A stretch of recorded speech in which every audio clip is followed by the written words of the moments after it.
sekarang kita akan belajar tentang limit fungsi aljabar. Nah, yang pertama, pengertian limit. Limit itu apa, yuk? Nah, yep, betul. Jadi, limit itu artinya mendekati. Nah, sebelum membahas lebih jauh tentang apa itu limit, yuk kita sama-sama membahas sebuah fungsi berikut ini. Harapannya, setelah kita memahami fungsi ini, kalian akan lebih paham apa itu arti dari limit. Misalnya, saya memiliki sebuah fungsi fx sama dengan x kuadrat minus 1 dibagi x minus 1. Nah, coba kita gambarkan bagaimana bentuk grafik dari fungsi ini. Caranya bagaimana? Caranya, misalkan yang pertama, x-nya sama dengan minus 1. Nah, berarti ganti nilai x-nya dengan minus 1. Berapa nilainya? Berarti minus 1 kuadrat dikurangi 1 per 1 minus 1. Maaf, di sini minus 1 sama dengan minus 1 kuadrat berapa? Yap, 1 dikurangi 1 dibagi minus 1 dikurangi 1 sama dengan minus 2. Berarti berapa? 0 dibagi minus 2. 0 dibagi minus 2 berapa? Sama dengan 0. Berarti saat x-nya sama dengan minus 1, nilai f(x)-nya sama dengan berikutnya. Misalnya x-nya sama dengan 0. Berarti fx-nya berapa? Ganti x-nya dengan 0. Jadinya 0 kuadrat minus 1 dibagi 0 dikurangi 1 sama dengan minus 1 per minus 1. Minus 1 dibagi minus 1, 1.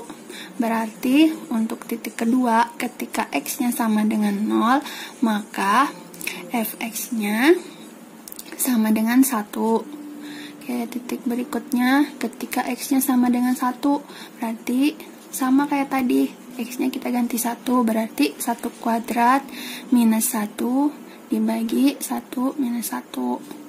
0 dibagi 0. Nah, 0 dibagi 0 berapa? Tidak terdefinisi. Oke, kita coba lagi ya titik berikutnya. Misalnya x-nya sama dengan 2. Berarti x-nya ganti 2. 2 kuadrat dikurangi 1 dibagi 2 minus 1. 2 kuadrat hasilnya 4 dikurangi 1. 2 minus 1. 4 kurang 1, 3. 3 per 2 dikurangi 1, 1. Hasilnya 3. Oke, satu lagi ya.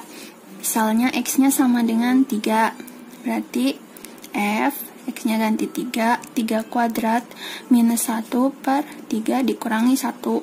Sama dengan 9 kurang 1 dibagi 3 kurang 1, 2. 8 bagi 2 sama dengan 4. Nah, sekarang coba kita gambarkan grafiknya. Nah, ini untuk sumbu x, ini sumbu y. Nah, ini dari titik 0, 1, 2, 3, 4, 1, 2, 3, 4,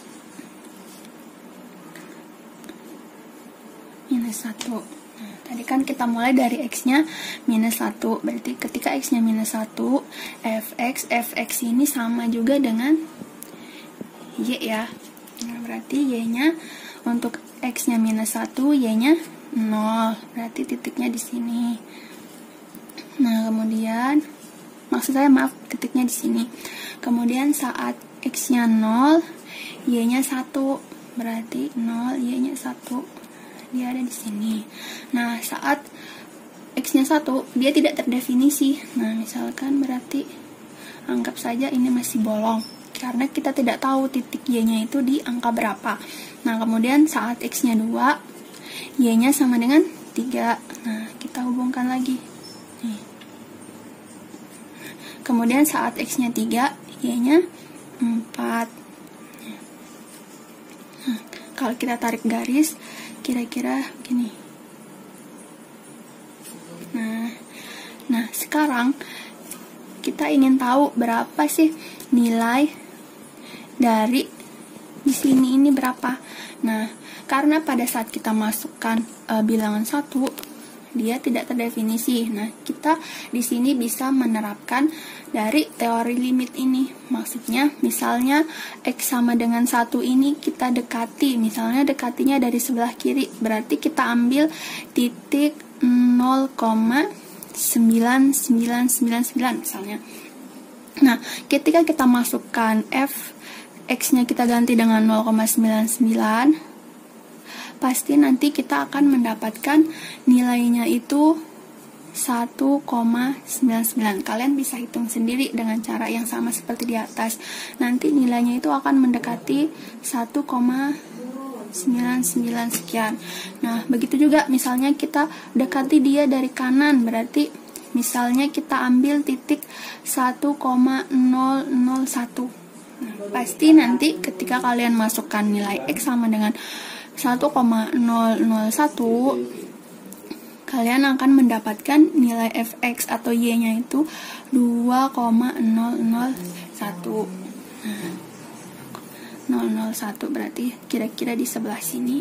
Nah, berarti untuk mencari nilai dari ketika X-nya sama dengan 1, kita bisa menggunakan pendekatan limit. Cara merumuskannya itu seperti ini. Berarti kita nggak nulisnya X sama